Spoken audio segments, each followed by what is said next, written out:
Hey, Grace family. I'm here in the chapel. This is where I do a lot of my morning quiet time, my devotions. And this morning, I just wanted to send out a video and share some of what God's put on my heart and take a minute to just invite you to tune in this weekend at 9 or 11 for the service.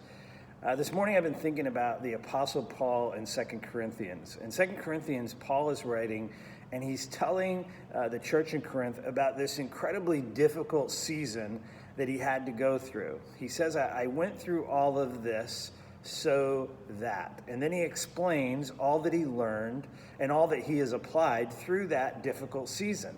And that's been my thought this morning is, what is your so that?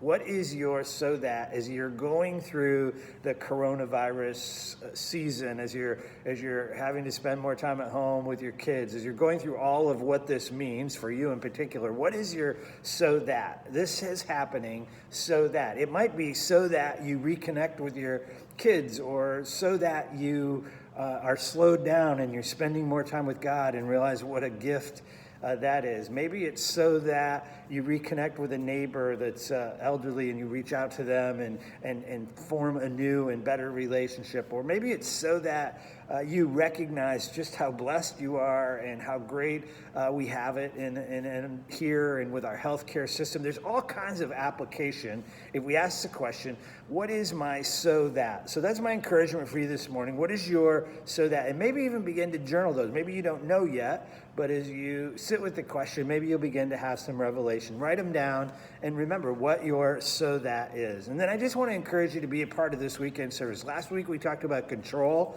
and if we haven't learned anything this week or this season, we've learned that we don't have a lot of control, but we learned what to do and how to navigate control. And then this week we're going to talk about fear.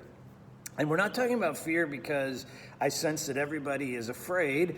I think we all deal with fear. It could be fear of failure. It could be fear of not measuring up.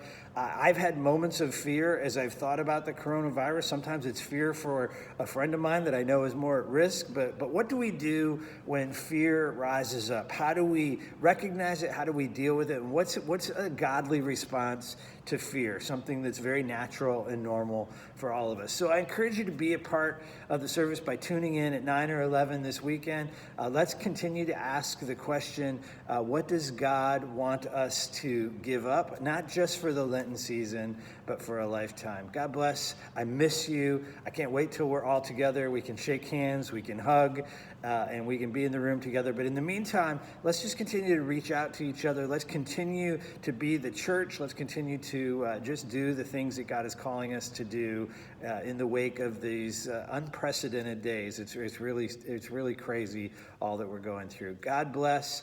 We will see you online at 9 or 11 this Sunday.